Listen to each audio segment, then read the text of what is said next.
L'économie chinoise fait face à 4 types de problèmes.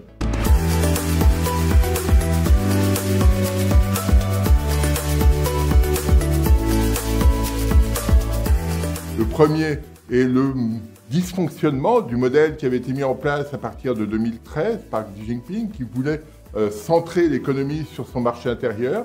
La consommation n'a pas réagi. C'est l'immobilier qui avait pris le relais, mais on a vu à l'automne dernier que l'immobilier a quasiment fait faillite en Chine. Donc ce modèle de croissance, ce recentrage de la croissance n'a pas bien fonctionné.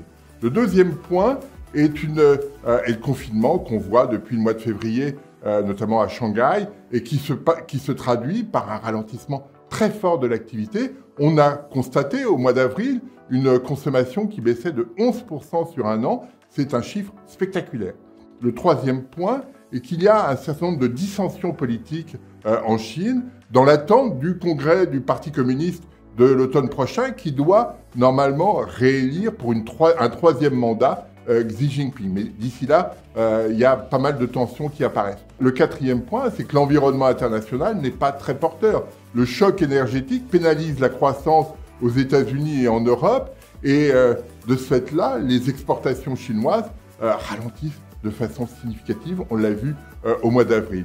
Alors, conséquence de tout cela, l'économie chinoise ralentit très fortement et n'atteindra pas le 5,5% qui est prévu par le gouvernement pour 2022. On sera probablement plus proche de 4,5% cette année, peut-être même moins si les risques s'accroissent.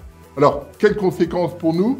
2 types de conséquences. La première, c'est qu'il n'y a plus d'impulsion chinoise comme par le passé. C'est pénalisant pour l'Afrique, pour l'Amérique latine, mais aussi pour l'Allemagne.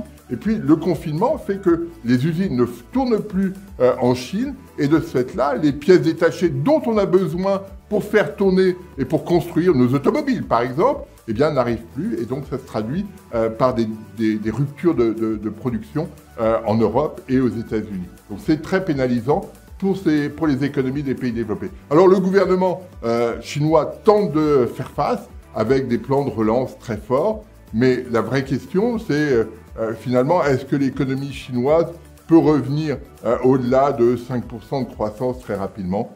Nous n'y croyons pas.